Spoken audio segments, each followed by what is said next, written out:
नमस्ते। स्टार्ट करते हैं क्वार्टरली रिजल्ट से। पुराना सेटअप वापस से आ गया है और first of all thank you so much for 500 subscribers. 500 subscriber हमने कंप्लीट कर लिए हैं, बट कहानी यहाँ रुकनी नहीं चाहिए। 1000 सब्सक्राइबर एटलीस्ट होने चाहिए, क्योंकि यूट्यूब की जो एलिजिबिलिटी है वो 1000 सब्सक्राइबर है। अब बोलो कि मैं लालची हो रहा हूँ, तो यार थोड़ा सा तो लालची होना पड़ता है। तो रिजल्ट आ चुके हैं अभी। TCS, इन्फोसिस और SCL टेक का रिजल्ट आया, तो उसको देखते हैं कि यार अभी अपॉर्चुनिटी बनती है। वैसे ठुकाई पिटाई बहुत हो गई है। तो TCS का जो रिजल्ट है उसमें टॉप लाइन है 8% और बॉटम लाइन है 9%। तो यार 15% से कम जब होता है तो उस टाइम पे मैं भागता हूँ। मुझे ऐसा लगता है कि यार गाड़ी में तेल खत्म हो गया और यहाँ से निकल के दूसरी गाड़ी पकड़ने का टाइम आ गया है। इसके ऊपर ये डिविडेंड दे रहे हैं 9 रुपए का, जो कि 19 अक्टूबर 2023 को आपके अकाउंट में क्रेडिट हो जाएगा। तो यार जब कंपनी डिविडेंड देने लगती है कंटिन्यू और उसकी ग्रोथ कम होती है, तो इससे एक चीज सामने आती है कि यार कंपनी के पास पैसा है और उसको अपॉर्चुनिटी नहीं दिख रही है, इसलिए वो कंपनी को शेयर होल्डर्स को डिविडेंड के रूप में पैसा दे रही है। इसके साथ ही कंपनी बायबैक कर रही है। 17,000 करोड़ रुपए के शेयर्स बायबैक करेगी 15% प्रीमियम पे, तो वो होने वाला है। तो उसमें ये दिखता है कि यार इनके पास पैसा है, लेकिन इनको ग्रोथ अपॉर्चुनिटी नहीं दिख रही है। जब कंपनी में ग्रोथ अपॉर्चुनिटी नहीं होती है तो वो भाई हाथी के दांत जैसा हो जाता है, जैसे कि हिंदुस्तान यूनिलीवर हो गया और बड़ी बड़ी कंपनी हो गई जो कि गुडविल पे चल रही है। बट यहाँ पर वैल्यूएशन इतना नहीं है, क्योंकि उसमें तो यार काफी सिक्योरिटी होती है कि डेली प्रोडक्ट्स हैं, तो आदमी के दिमाग में वो रहता है, इस वजह से वो बहुत हाई वैल्यूएशन पे बिकते हैं। बट अभी यहाँ से मेरे को ऐसा लगता है 5-10% गिर गिरा के रह जाएगा, और या फिर ऊपर नीचे अभी भी देखेंगे 3-4% तो झुला ही दिया है पकड़ के, और ज्यादा नहीं लेटाएंगे क्योंकि लार्ज कैप है और गुडविल अच्छा है। तो बट ग्रोथ के हिसाब से मैं इसको नहीं देखता हूँ। इसके अलावा इन्फोसिस का रिजल्ट आया, इसमें टॉप लाइन है 7% और बॉटम लाइन है 3.17%। तो बॉटम लाइन तो यार निहायत ही घटिया है। अब एक टाइम के बाद ना जब साइज बहुत बड़ा हो जाता है तो उसमें कुछ भी चेंज करना बहुत डिफिकल्ट होता है। जैसे कि हजारों करोड़ रुपए का रेवेन्यू आ रहा है कहीं से, वहां पर अगर आप छोटा सा चेंज लाओगे सोच के कि इससे मैं ग्रोथ बढ़ा सकता हूं, और अगर वो चीज काम नहीं करी तो जो एग्जिस्टिंग बड़ा बिजनेस बना हुआ है उस पर मार पड़ने के चांस रहते हैं। तो जितना ज्यादा बड़ी होती है company, beyond a point size became your enemy. तो बसंत सर का डायलॉग है, तो काफी सही चीज है, क्योंकि एक बार बहुत बड़ी जब कंपनी हो जाती है तो उसको सस्टेन करने पर दिमाग लगाते हैं। बट यहाँ पर जब हम शेयर मार्केट में शेयर खरीद रहे हैं तो हमारा जो रिटर्न बनता है वो बनता है ग्रोथ पे, सस्टेनेबिलिटी पे नहीं।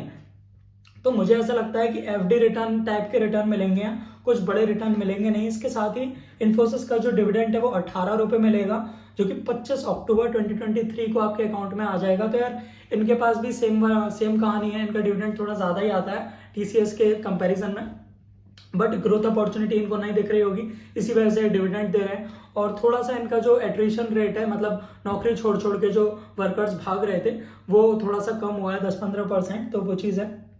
इसके अलावा HCL टेक मेरे को इन दोनों से थोड़ा बेटर लगता था, क्योंकि उसका एक तो डिविडेंड कंसिस्टेंट मिलता था इस वजह से, और दूसरी उसमें अपॉर्चुनिटी थोड़ी ज्यादा लगती थी। और उसके जो फाउंडर एंड CEO हैं, फाउंडर तो खैर अभी चेंज हो गए होंगे, नहीं मतलब फाउंडर जो है वो CEO नहीं होंगे, बट जो इनके CEO हैं वो काफी मेरे को पैशनेट लगते थे, और मुझे लगता था कि सैलरी उनकी कंपैरेटिवली कम थी इन लोगों से, बट काफी कन्विक्शन लगता था उनको देख के।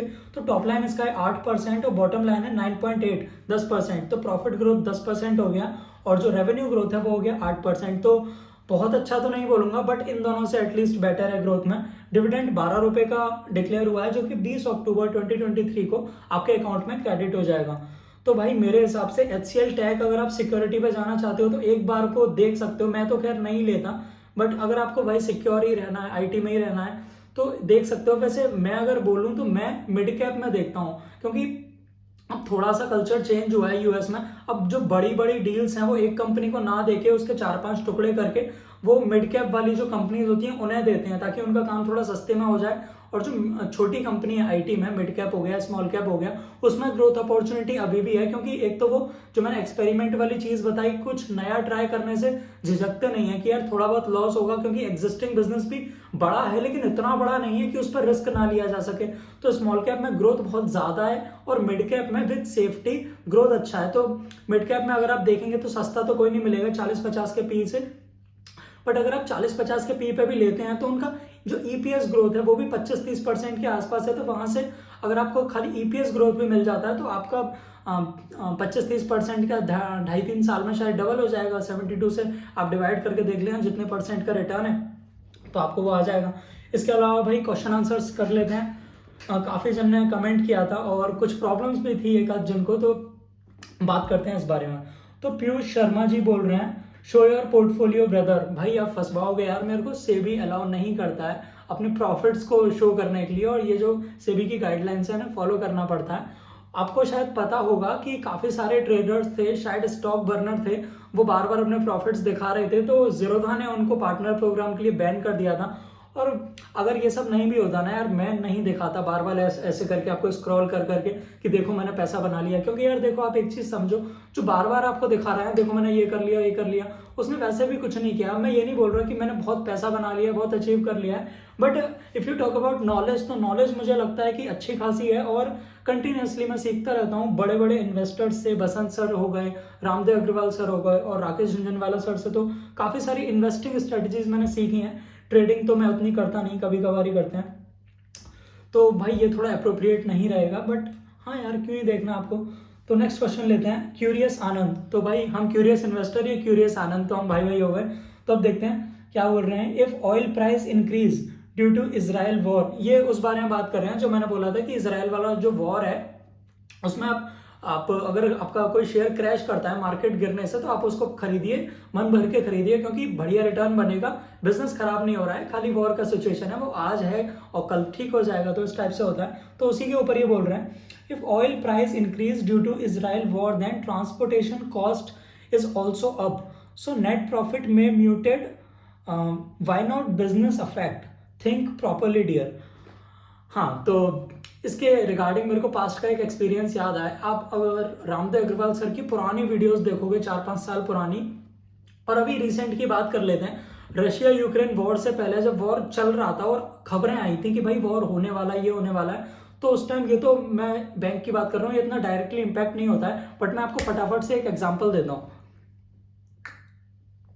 तो हुआ क्या था, एशियन पेंट की उन्होंने बात करी थी कि यार देखो रशिया यूक्रेन का वॉर चल रहा है, वहां से जो ऑयल वगैरह आता है, जो केमिकल में यूज होता है पेंट बनाने के लिए, उसके प्राइसेस एकदम से बढ़ जाएंगे, और जो इस क्वार्टर में रिजल्ट है वो बहुत खराब आने वाला है, और कमेंट्री में भी सब लोग रोना धोना ही मचाएंगे कि यार ये हो गया, इन्वेंट्री अभी तो इनके पास 30 दिन की यानी 60 डे की, एक क्वार्टर की ऐसी इन्वेंट्री होती है। तो अगले क्वार्टर में उन्होंने बोला था कि देखना यार अगले क्वार्टर में इनका जब रिजल्ट आएगा ना, तो ये महंगे में खरीदे होंगे, तो यहाँ से रोएंगे कि यार मार्जिन नहीं बन रहा है, क्योंकि आप सामने वाले से भी कितना महंगा ले लोगे, रेवेन्यू साइड पे भी आप कितना बढ़ा दोगे कस्टमर के लिए रेट, वो भी एक बार को बाद में हाथ खड़े कर देता है। तो उन्होंने बोला था जब ये रोएंगे उस टाइम पे आपको खरीदना है, क्योंकि आपने जो चीज बोली कि ऑयल के प्राइस बढ़ जाएंगे, अगर हम इसको भी मान के चलें ऑयल के प्राइस बढ़ भी गए, तो वो एक क्वार्टर या 2 क्वार्टर का मैक्सिमम बात होगी। आप 1-2 क्वार्टर के लिए नहीं आते हो, एटलीस्ट मैं 1-2 साल के लिए आता हूँ। छोटे टाइम के लिए आप 1-1.5-2 महीने के लिए अगर आप इन्वेस्ट कर रहे हो तो वैसे भी मत करो, क्योंकि इन्वेस्टिंग का मतलब ही एटलीस्ट 1-2 साल तो आप समझो। तो अगर 1-2 साल की बात करें और ऑयल प्राइस बढ़ने से प्रॉफिट घट भी गया, उसके बाद भी अगर हम परचेज करते हैं, तो over a period of time वो प्रॉब्लम सॉल्व हो जाएगी, जैसे वॉर खत्म हो जाएगी। क्योंकि वॉर एक ऐसी चीज नहीं है जो लाइफ टाइम के लिए चलने वाली है, वो कुछ महीने कुछ दिन ऐसी करके चीज है। तो जब वो सॉल्व होती है और उसका जो गिरा हुआ पी है वो वापस से अपने असली वैल्यूएशन पे आता है, और कंपनीज बोलती हैं कि चलो भाई जो हमें कॉस्ट से रिलेटेड दिक्कत महसूस हो रही थी वो सॉल्व हो गई है, उसके बाद पी एक्सपेंशन होता है। तो मान के चलो आपको 30 के पी का शेयर 15, 17, 20 में मिल गया, तो 20 के 30 तो आपके 1.5 गुने तो वैसे ही हो गए, फिर आप 1.5 गुने के ऊपर रिटर्न बनाओगे, तो वैसे मल्टीवैगर निकलता है। तो मैं उस बारे में बात कर रहा था, काफी लंबा हो गया इनका आंसर, बट यार इंपॉर्टेंट चीज थी, अगर आप कुछ पकड़ पाओ तो यार आपके लिए बेनिफिट होगा। अखिल पांडे बोल रहे हैं, भाई पैसा डाल दिया है लेकिन विड्रॉ में 0 रुपीज दिखा रहा है। ये जीरोधा राइवल, मैंने एचडीएफसी स्काई के बारे में बात करी थी, नया ब्रोकर आया एचडीएफसी बैंक की तरफ से, तो उसके ऊपर ये बोल रहे हैं भाई पैसा डाल दिया है लेकिन विड्रॉल में 0 रुपीज दिखा रहा है, 5 लाख डाल दिया है, भाई अमीर आदमी आप तो, बट विड्रॉल में 0 दिखा रहे हैं, पैसे तो नहीं डूबेंगे ना? नहीं भाई बिल्कुल नहीं डूबेंगे। वर्ल्ड का 4थे नंबर का लार्जेस्ट बैंक है एचडीएफसी बैंक, मर्जर के बाद तो भाई मतलब नाक ऊंची करके हम खड़े होते हैं कि यार एचडीएफसी बैंक इंडिया से बन के निकला है।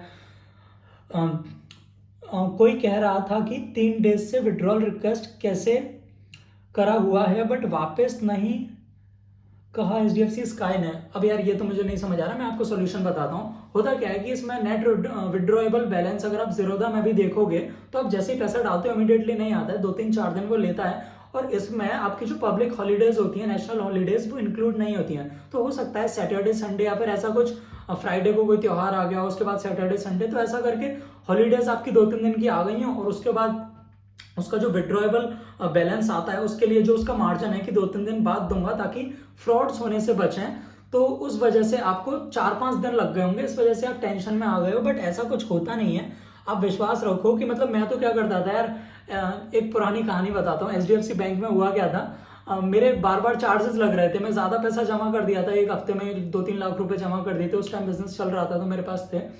तो हुआ क्या कि भाई ज्यादा पैसा जमा करने पे ना, वो 1 लाख से 2 लाख से ऊपर मेरा सेविंग्स अकाउंट था, तो जमा करने पे वो पैसा काट रहा था मेरा बार बार, तो मैं उठा के सारा पैसा ज़रूरत में पटक दिया कि ले भाई तू जीरो हो जा, और मैं वहां से अकाउंट चेंज किया और AU स्मॉल फाइनेंस बैंक में खुलवा दिया। तो हुआ क्या, तो हाँ मैं ये बताने की कोशिश कर रहा था यार, बैंक से भी ज्यादा सेफ है। और इसके बाद बात करते हैं कि ये चीज प्रॉब्लम सॉल्व कैसे होगी। तो यार ये आपके बैंक अकाउंट से भी ज्यादा सेफ जगह है, सेबी से रेगुलेटेड होता है, और national stock exchange, Bombay stock exchange, सब चीजें रेगुलेटेड हैं, ये बहुत सेफ चीज है, आप यहाँ पे बिल्कुल टेंशन मत लो। और एक और चीज मैं बताता हूँ कि हर क्वार्टर होता है, हर हफ्ते होता है, अपने आप आपके फंड्स वापस बैंक अकाउंट में ट्रांसफर कर दिए जाते हैं, जो आपका रजिस्टर्ड बैंक अकाउंट होता है। तो अगर आप कुछ भी नहीं करेंगे, आप उसमें पैसा डला छोड़ देंगे बैलेंस में, डीमेट अकाउंट में, तो वो ऑटोमेटिकली कुछ टाइम बाद आपके बैंक अकाउंट में ट्रांसफर हो जाएगा। वो आप थोड़ा बहुत देखेंगे, अभी मेरे को याद नहीं आ रहा है कितना टाइम होता है, आप गूगल करेंगे तो आपको समझ में आ जाएगा कि कितने टाइम में होगा, और वैसे टेंशन वाली कोई बात नहीं है। इसके अलावा भी अगर आपको कोई प्रॉब्लम होती है और आपको मेरी हेल्प चाहिए उसमें, तो आप मुझे ईमेल कर सकते हैं, मैं डिस्क्रिप्शन में अपना ईमेल डाल दूंगा। तो इसके बाद बोल रहे हैं, ईमेल से याद आया, ईमेल से रिलेटेड है अगला क्वेश्चन। तो अवजीत गांगुली बोल रहे हैं, भैया lots of love for your work, thank you so much जी। Can I mail you regarding something if possible, इसी की वजह से मैं पहले मेल वाली चीज बोली थी, इन्होंने बोला था can I mail you regarding something if possible, please let me know. आप बिल्कुल मेल कर सकते हैं, मैंने अपना मेल आईडी आपको दिया भी था, बट यार आपका मेल आया नहीं, मैं अपडेट कर करके देख रहा था कि आप कुछ पूछोगे, अगर मैं आपकी हेल्प कर पाया तो वो बहुत अच्छा होगा मेरे लिए। तो यार मैं डिस्क्रिप्शन में मेल आईडी डाल दूंगा, आपको अगर मुझसे बात करनी है, कोई क्वेश्चंस हैं तो आप पूछ सकते हैं, और कनेक्ट करेंगे तो मजा आएगा। तो प्रतीक जी बोल रहे हैं, do we need to continue to hold share if EPS growth for next 2 year only and not long term. If we need to continue to hold share if EPS growth is for next 2 year, next 2 साल का अगर EPS growth है, 2 साल से आगे का predict करना इतना आसान भी नहीं होता है, क्योंकि इतना डायनेमिक एनवायरनमेंट है, कब क्या चीज चेंज होगी समझ नहीं आता है, कब कंपटीशन आ जाए, कब नई कंपनी आके लिस्ट हो जाए, आपके बगल में खड़ी हो जाए। तो हाँ एकदम से नहीं खराब होता है, बट 2 साल तक अगर आपको दिख रहा है कि EPS ग्रोथ आता है, तो मेरे हिसाब से पकड़ना चाहिए यार, क्योंकि EPS ग्रोथ अगर 20-25-30% का है, 20% का मान के भी चलते हैं, तो यार 40% से ऊपर ही कंपाउंडेड रिजल्ट मिलता है, तो उसमें बढ़िया रिटर्न बन जाएगा, पकड़ के रखना चाहिए। तो इसके बाद प्रतीक जी का एक और क्वेश्चन है, sir positive cash flow is positive और नेगेटिव फॉर ग्रोथ कंपनीज। भाई पॉजिटिव कैश फ्लो, सॉरी भाई क्या बोल रहा हूँ फंबल करके, positive cash flow is positive और negative for growth company, growth company ही लेते हैं हम, और पॉजिटिव कैश फ्लो हमेशा अच्छा ही होता है। कंपनी के हाथ में पैसा रहेगा तो कोई भी डिसीजन ले सकती है, मार्केटिंग में लगा सकती है। अब बातों का प्रॉफिट नहीं होगा, बातों के प्रॉफिट से मैं बताता हूँ कि भाई बुक्स में चढ़ा लिया, प्रॉफिट हो गया मेरे को 100 करोड़ का, उसमें 80 करोड़ रुपए का उधार पड़ा हुआ है, 20 करोड़ रुपए हाथ में है, तो बातों के लिए तो वो प्रॉफिट है कि हाँ भाई प्रॉफिट हो गया, लेकिन एक्चुअल में प्रॉफिट है ही नहीं। तो जब भी कंपनी में आप कैश में खरीदते हो, उधार में बेचते हो, बसंत सल का डायलॉग, कैश में खरीदा उधार में बेचा, तो पैसा नहीं बनने वाला है, कहीं ना कहीं आपका पैसा मर जाएगा, क्योंकि जब आप उससे वापस पैसा मांगोगे तो बैड डेट हो जाएगा, वो आपके प्रोडक्ट या सर्विस में कमी निकाल देगा, या फिर वो बोलेगा कि भाई मेरे पास पैसे हैं ही नहीं, या फिर बाद में ले लेना, तो वो आपका बैड डेट हो जाएगा, तो वो बहुत दिक्कत वाली चीज होती है। इसके बाद मेक 750 पर डे नाउ बोल रहे हैं कि आई कांट, बोल रही हैं इसलिए बोल रहा हूँ, फीमेल हैं वो, DP से पता लग रहा है, I can't believe I found this, subscribed and eagerly waiting for more from your channel, thank you so much जी। challenges are stepping stones personal to personal development, हाँ thank you so much जी for your kind words। इसमें पीयूष शर्मा जी बोल रहे हैं keep going bro, thank you so much. और इसमें पीयूष शर्मा जी का एक और क्वेश्चन है, जीरोधा और HDFC स्काई के चार्जेस में कितना फर्क है। ये तो शायद हम पहले कर चुके हैं, वही कुछ नहीं, 30-40-50-60 रुपए का फर्क है, उस बात से ध्यान मत दो, अभी जीरोधा पे ही आप बने रहो, क्योंकि इधर उधर आप जाओगे तो उसका कोई लेना देना है नहीं। और बाकी जो मेन इंपॉर्टेंट मुझे बात करनी थी वो ये थी कि यार अब जैसे देखो बड़ी कंपनीज ने क्वार्टरली रिजल्ट निकाल दिए, इतने अच्छे नहीं है, लेकिन जैसे ही क्वार्टरली रिजल्ट आना शुरू होते हैं बड़ी कंपनीज के, छोटी कंपनी लाइन में लगी रहती है कि चलो भाई हम भी बताते हैं, क्योंकि सितंबर तक की बात थी तो क्वार्टर सबके पूरे हो चुके हैं, बुक्स प्रिपेयर हो चुकी हैं। अब वो ये सोच रहे हैं कि यार हमारे नंबर कम है तो हम कहीं छुपा के रखें यार, फिर लेट दिखाएं तो यार शेयर क्रैश नहीं होगा या फिर कुछ करें ऐसा। तो जब बड़ी कंपनी रिजल्ट निकालती है थोड़ा प्रेशर आता है कि चलो भाई हमें भी निकाल लेना चाहिए। तो जैसे ही रिजल्ट आउट होंगे सेकंड क्वार्टर के, तो मिड कैप और स्मॉल कैप में एकदम से तेजी बनेगी। आप देख रहे होंगे 20,000 क्रॉस नहीं कर पा रहा है निफ्टी, क्योंकि रिजल्ट नहीं आए, लोग वेट कर रहे हैं यार कि एक दो क्वार्टर तो अच्छे थे, आने वाले क्वार्टर भी क्या अच्छे हैं। तो ये क्वार्टर का रिजल्ट आने से काफी क्लैरिटी आएगी और उसके बाद भाव भी क्लैरिटी वाले हो जाएंगे और उसमें पी एक्सपेंशन होगा और जो पी वैल्यूएशन है वो भी कम दिखेगा, क्योंकि रिजल्ट कहीं ना कहीं उसको एडजस्ट कर देंगे। तो आज की वीडियो में इतना ही। आई होप आपने एंजॉय किया होगा और अपने किसी फ्रेंड के साथ शेयर कर सकते हैं और लाइक शेयर सब्सक्राइब करें। सब्सक्राइबर काउंट यार 1000 पहुंचाना है, क्योंकि ऐसा नहीं है कि आप ऐड नहीं देखोगे, ऐड अभी भी आता है वीडियो पे, बट उसके बाद जो ऐड का रेवेन्यू है उसका एक पार्ट मेरे साथ भी शेयर करेगा यूट्यूब। तो thank you so much for watching.